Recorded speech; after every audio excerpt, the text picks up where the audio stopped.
rules for sensitive content. Old Thought Next Door and Pastors Eat Pussy too. Now, they didn't go into too much detail about why they said it was, but they just said no. But here's the hypocrisy, and this is what I'm trying to figure out. Now, first of all, let me just say this. This is the crazy part. There are a ton of other audiobooks on Spotify. I'm not the only person that has audiobooks on Spotify. Like, there are a ton of authors that have urban fiction books and even erotica books on Spotify. But I figured out why this is happening because Pastor Z Pussy 2 has been on Spotify for months now. We're talking about almost since literally the beginning of the summer. The beginning of the summer. Okay? I think people were mass reporting me. I really do think that a whole bunch of people started complaining to Spotify because the algorithm was promoting my audiobooks left and right, and I think people and I kind of have an idea of who would have done this, but I feel like there's a certain demographic. I'm not going to name them, but there's a certain demographic that went and saw my audiobooks and then literally went and reported, like they literally sent emails because you could literally go in at the bottom of the page of the Spotify page, right? And goes, yes. You could literally go at the bottom of the page and literally report content. The Bonnet Brigade would do that. Right, exactly. I feel like this is what happened. Because why all of a sudden, months later, we're talking about almost a half a year later, all of a sudden, my it's a problem now.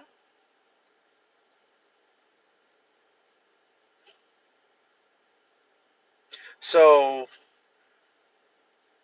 mm-mm, that shit is just. I've been sending emails all day long. Of course, why are they so angry? And listen, I don't want to make any assumptions because it could have happened for other reasons. But why all of a sudden, um, word on the street, it was intentionally an effort by who?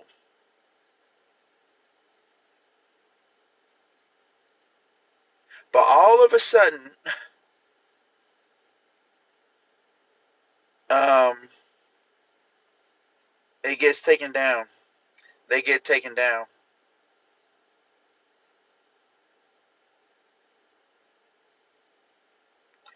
And then I think, what's so crazy about this is there are literally imagine if Spotify suddenly out the blue took down Sexy Red, Meg the Stallion, or any of these other rappers.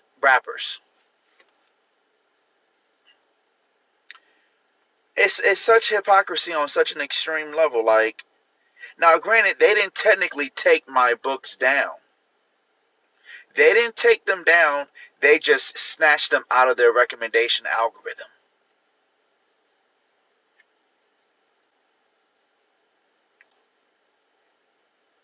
Like, that is so crazy. It's so crazy. It's so crazy.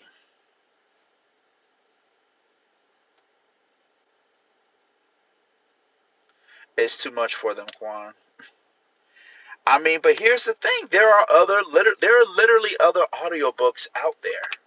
Literally, literally other audiobooks out there. So it's hypocrisy. So you know what I'm gonna do? If my books got to get taken down, I'm about to start reporting other people's books.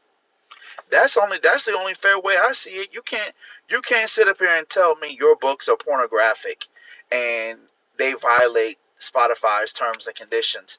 When here's the crazier part, I go through an audiobook distribution company called Findaway Voices, and it goes through quality control. It takes weeks before the books are uploaded to Spotify. So it's not like I just hit upload and bada boom, bada bam. It's not like you make a TikTok video and it posts, right? No, that's not how it works. You have to go through an audiobook distribution platform, and it takes weeks before it gets posted to Spotify. So you mean to tell me I initially passed the quality control check, but now all of a sudden months later I violated the content rules and what? How does that make any sense? If I pass the initial checks, I should be good to go, right? Especially if it took you weeks.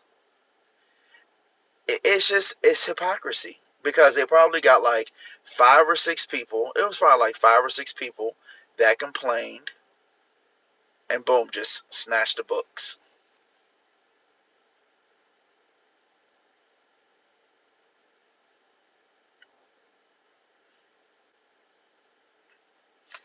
You have to say white or black. What do you mean?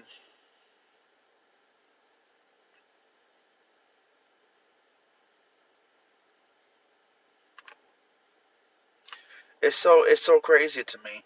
So I'm gonna start sending some mass emails tomorrow, because I'm sorry, but that's unfair. That is so unfair, and it's hypocritical on so many different levels, because it's like it's my livelihood. Like that's a huge source of income for me. So all of a sudden, I'm just supposed to just sit back and just take that. Imagine if somebody just came to your job and just said, "Hey, you know what? Well, I mean, this happens all the time. So, but imagine like you're a business and you have your product on the shelves at Walmart, right? And you've been selling this product left and right, no issues, really no complaints, at least complaints you haven't gotten.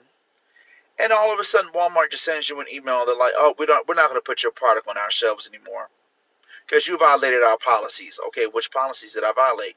Well, I don't know. We don't know, but you just violated our policies. Try contact. Oh, no, I did contact Spotify. I sent them a few emails. But the problem is with a lot of these big tech companies, you first got to go through this massive wall of AI bots. And then finally, when you reach a human being, you don't know if this person is in the United States. You don't know if they're in a different country. Like one time I got into contact with TikTok shop, and I was like wondering, like, can I sue? No, I can't sue for what? It's their platform.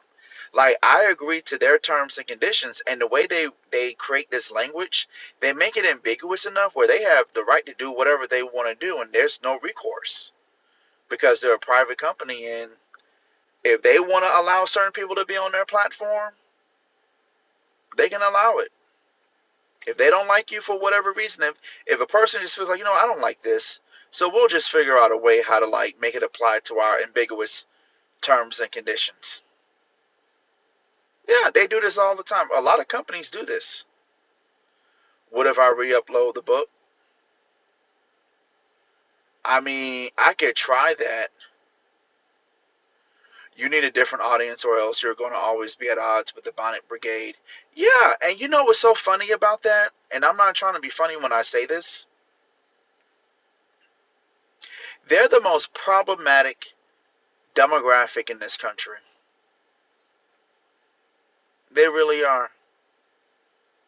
They really are. They're the most problematic demographic in this country. You can't tell them shit. No accountability. Maybe beeping the swear words is probably flagging it. No. Um. What do you call it? What do you call it? Listen. There are other audiobooks. Listen, guys. It's an audiobook. You can have cursing. This is not Spotify. Spotify is. It's not TikTok. It's not TikTok. You see what I'm saying? Like it's not a social media platform. It's music, audiobooks. Think about all the licentious music that is on Spotify. So how do they pick and choose? Well, we'll allow this whole genre of music to exist that promotes gang violence, drugs. Well, of course they're going to promote it because they're in collusion with the record labels and the record companies. So it's okay when these little thug nigglets go around and talk about killing each other and promoting prostitution and selling pussy and doing drugs and stuff. But an audiobook. But here's the thing, just use it as a motivation to switch gears and find your true audience. But here's the thing. There was an audience for those. I do have an audience. There were people literally DMing me left and right saying, "Hey, can you get more books on Spotify? Get more books on Spotify." Like, the people who listen to my books they're my audience. But then you got a whole demographic of miserable, bird brain, low quality, um,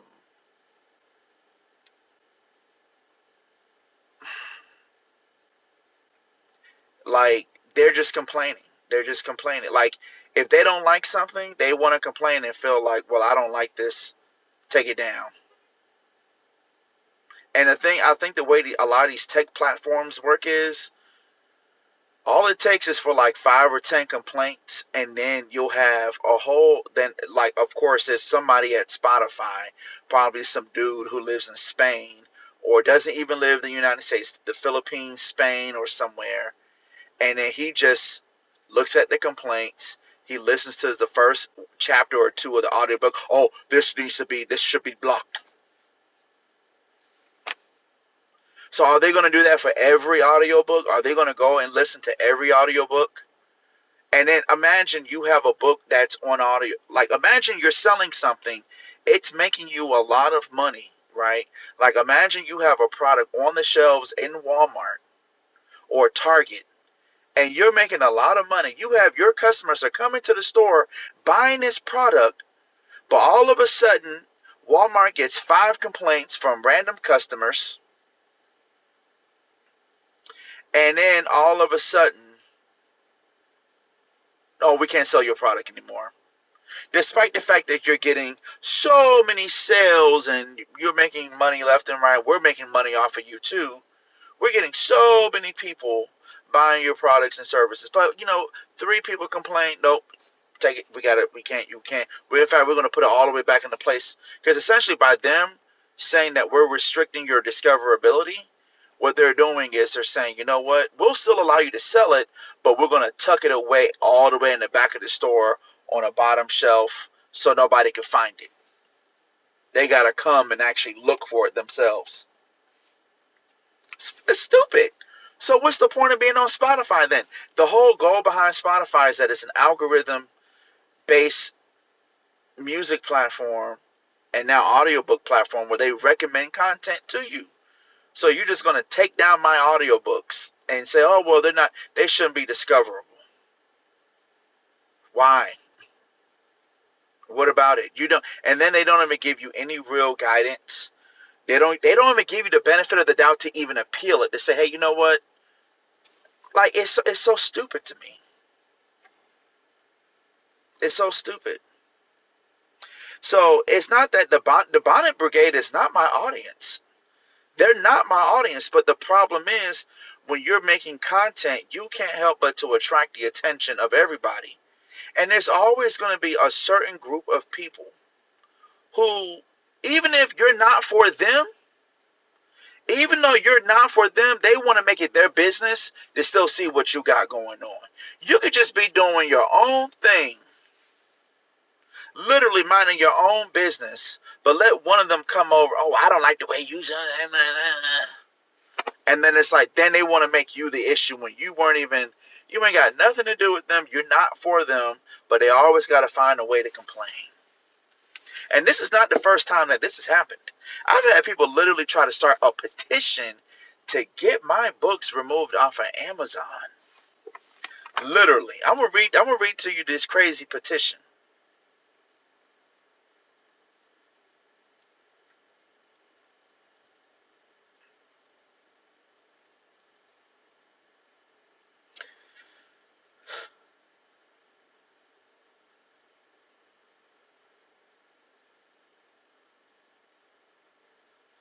Let me read this to you, okay? See this? Look, I'm not making this up. Look,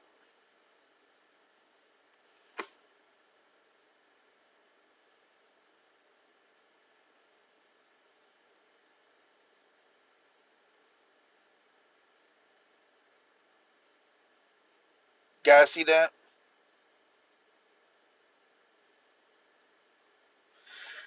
Amazon banned Quan Millz.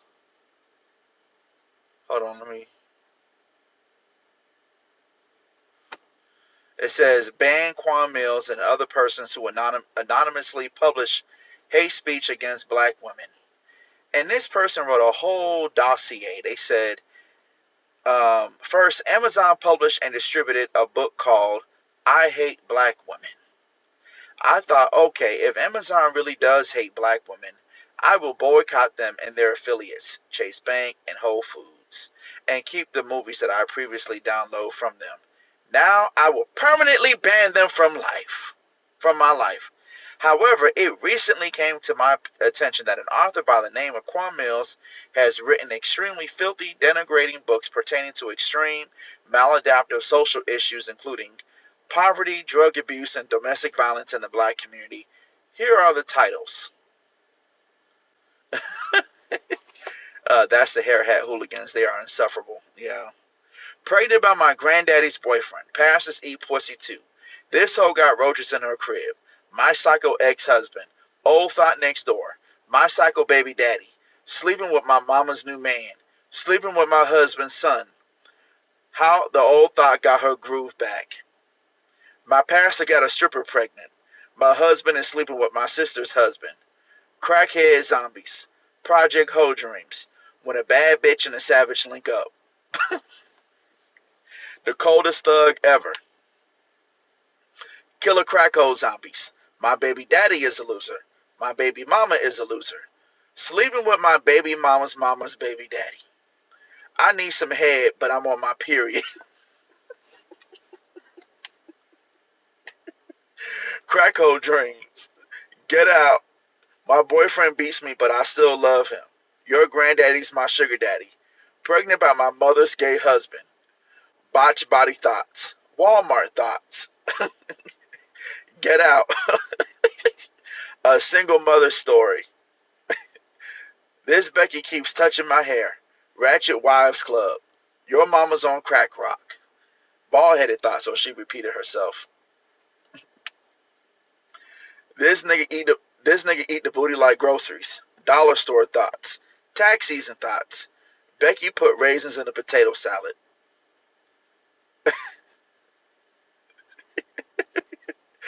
And then he goes, this worldwide distribution of agitprop content by an anonymous author named Quan Millz, published by an anonymous publisher named Five Star Lit. Since the publisher offered no solutions for the issues in the black community they have exploited, it is aimed at getting society to hate black women and to further distance themselves from black women. I am a hard-working nurse. I do not want to ascribe to this way of life, and nor do I want to be thought of as someone ascribing to this way of life when I travel abroad. The location of the publisher Five Star Lit is unknown. I and countless other black people demand to know the location of Five Star Lit and the authors who thought it was a wise idea to exploit extreme social issues in the black community without discussing any solutions. Malcolm X once said, she literally wrote all this in this petition, okay? Malcolm X once said, the media is the most powerful entity on earth. They have the power to make the innocent guilty and to make the guilty innocent. If you're not, I could tell she barely graduated from college because this whole entire essay that she wrote, she should have ran. Well, she wrote this years ago, so. And then she, if you're not careful, the media will have you hating the people who are oppressed and loving the people who are doing the oppressing. She quoted Malcolm X again. I need your signature to spread awareness of corporations like Amazon who, oh my God. I know she just went on and on and on and on. And then she tagged JP Morgan Chase, Amazon, the NAACP. I'm like, this bitch is crazy. It has 100 supporters. Y'all want to sign it?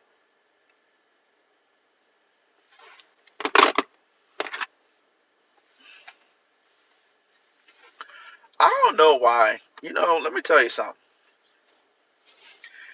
Black people, y'all need to get it together. It's over. It is over. These white folks are done with y'all. Y'all need to stop complaining. Y'all better start assimilating and stop complaining. It's done. The Negro Project in America is over. The white folks have successfully taken their country back. Yeah, I heard of Black Project 2025. That shit ain't gonna work. Listen, I saw I saw a post from they're so slow they don't even realize it. Right. That's why I'm like, I saw a post about this Black Project 2025 on Facebook, and somebody was like, in less than 48 hours, Black Project 2025 raised $20,000 for a black small business. We making moves. And I'm like, $20,000? That's it? $20,000. 20,000 20 motherfucking $1,000. Shut the fuck up. What the fuck are you gonna? You know how easy it is to blow $20,000 in one day? The hell you gonna do with that little bit of itty bitty money? Talking about $20,000. We saw how the Black Lives Matter movement went. Somebody will sabotage that project in no time, so I'm not relying on it. Yeah, somebody is, because you cannot get a whole bunch of low IQ niggas together. You can't. And this is something that a lot of people don't realize.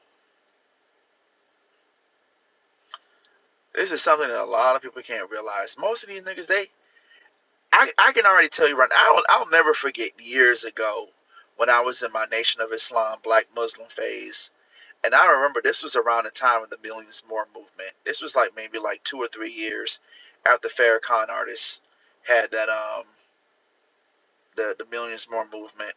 And I was living in Atlanta, and I would go to a few of these organizing meetings, and these niggas were so disorganized. They just sitting around a damn table with a damn notepad.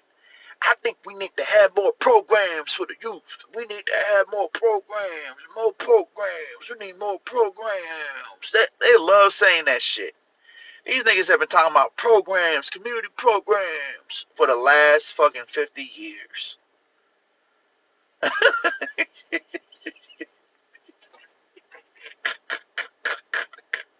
That's all they do. They just be sitting around a table, and there's always some slick-haired nigga that's about 55 years old with a comp, and then some lady with a whole bunch of locks smelling like incense, and then another older black guy with like missing teeth, missing rotting teeth, dreads. He got one big ass shit lock.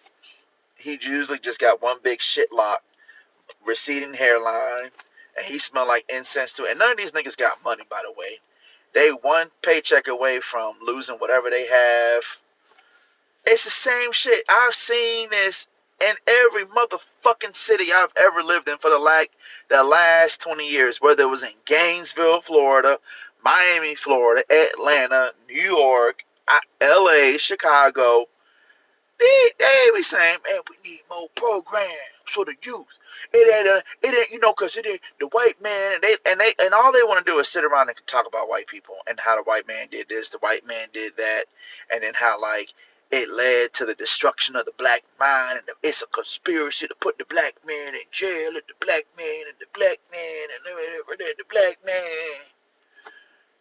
And they just love swearing that it's a whole big drawn out plot where the white man has sat back with this master, this grand blueprint, where he has plotted out that, yes, what we are going to do is we are going to make these black children illiterate. And then what we are going to do is By the time these young Negroes turn 13, we are not going to provide them any community programs and resources. And then from there, we're going to create an effective pipeline to then filter these young Negroes into the streets and then force them to make reckless decision after reckless decision and then compel them to pick up handguns and go around and rob people and break into cars and use drugs. And then from there, we got them. And then they could be our slaves again.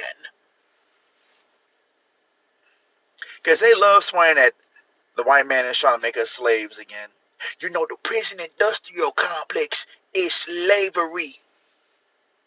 I'm like, do you think you you really think the white man needs black bodies in this 21st century economy when they literally got motherfuckers in Cambodia and the Philippines and Vietnam making this shit over they but the white man has not had a need for black people, black bodies since like 1962. Okay? All the outsourcing, the manufacturing. And then when it comes to agriculture, we got illegal immigrants, migrants. Niggas ain't picking no fruit. They ain't out there in those damn fields in Florida and California and Texas picking oranges and avocados and shit. It's nothing but a whole bunch of Mexicans. But these black folks, they swear it's the white man trying to hold us down.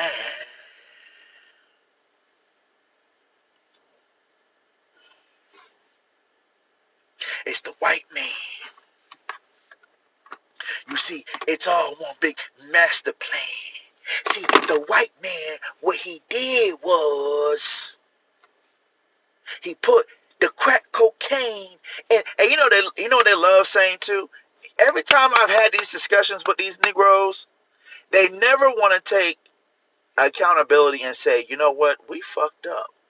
Our culture has become very licentious and very debaucherous and violent.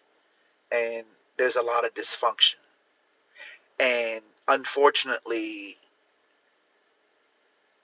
it's so crazy. But like, here's the thing. The white man he's the one who put the guns in the pants of these young black men. And they always got to talk with this long drawn out.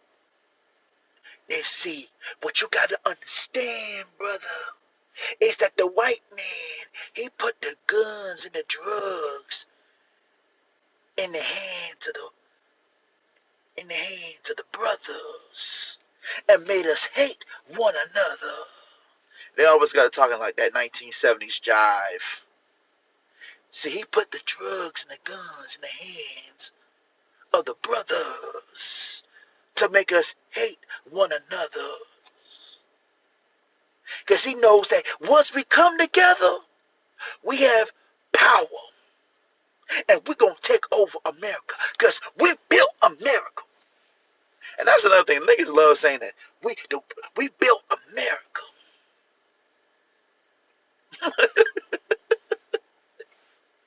You talking about I need to become a voice actor.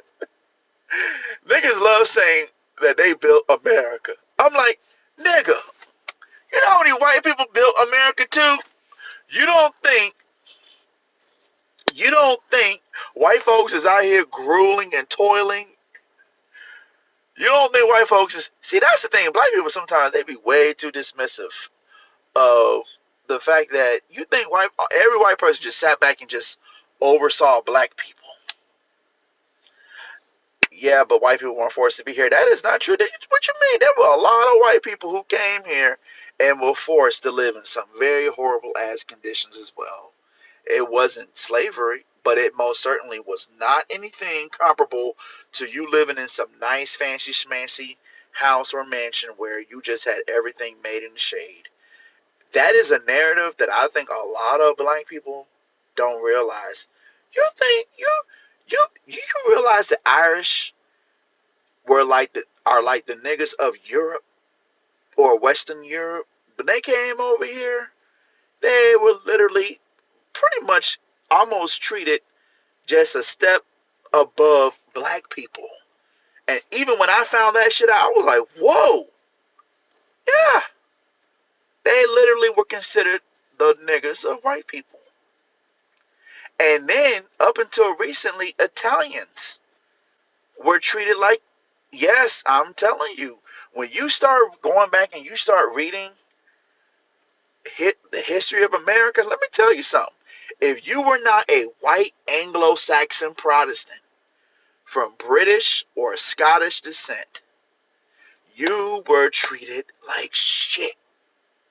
And then Jews. Ooh, you think Jews? First of all, Jews were literally escaping genocide in Russia. And this was even before Nazi Germany. They were dealing with genocide in Russia and had to escape, and many of them ended up in Western Europe, and then eventually there was mass migration of Jews into New York City in the 20s and the 30s. And you know where a lot of those Jewish people ended up? You want to know where a lot of them ended up at? Housing projects. They were dirt poor. They was in literally, and then on top of that, there were parts of the South where if you were Jewish, you literally had to go use the same facilities that black people did. This was one of the reasons why a lot of Jewish people were intimately involved in the civil rights movement. Because they were getting discriminated against just as much as black people.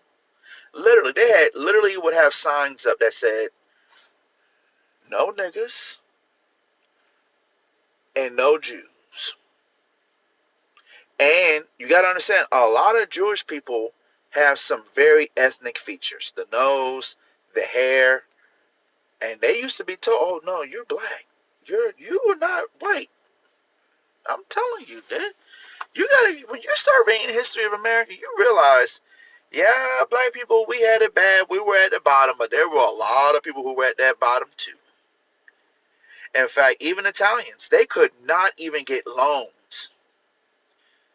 That was one of the reasons why a lot of the mafias, the all these different mafia families, why they got involved in unions with Jimmy Hoffa.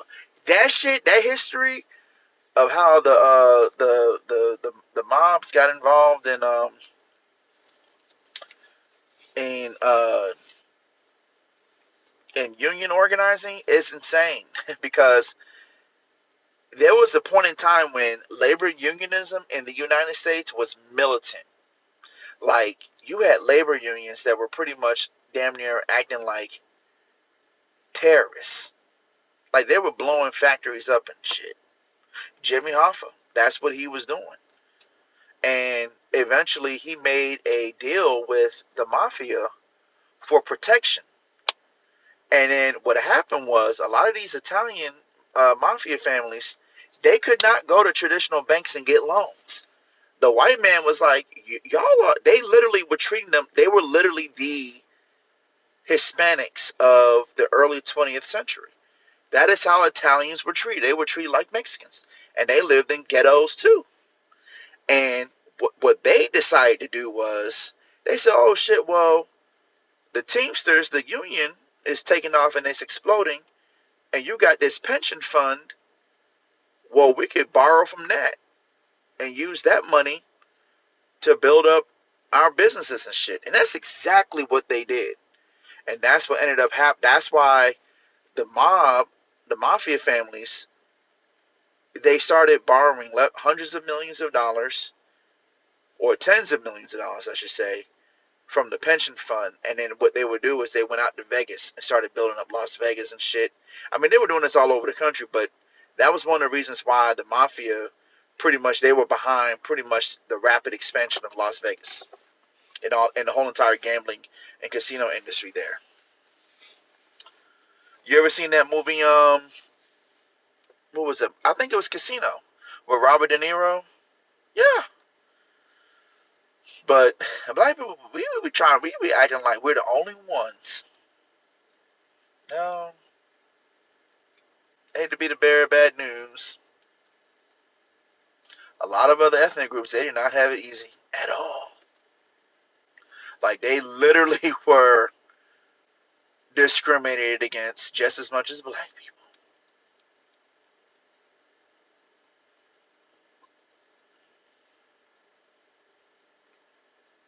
And they too had gangs. The Irish, Italians. You guys, let me restart the live because they have a restriction on my account. Believe it or not. I was like, damn. Especially in the 60s. And then you read about some of these gangs, like the Black Peace Stone Nation and how they got started, Jeff Fort. Like, people were terrorizing people back in the 60s and the 70s. It was crime and violence was really bad back then. It was really bad. In a lot of these major urban cities, Chicago, Detroit, Philadelphia, New York, it was bad. It was not, yeah, but I think it's culture. I'm sorry, I think it's culture. And I think we just have a really strong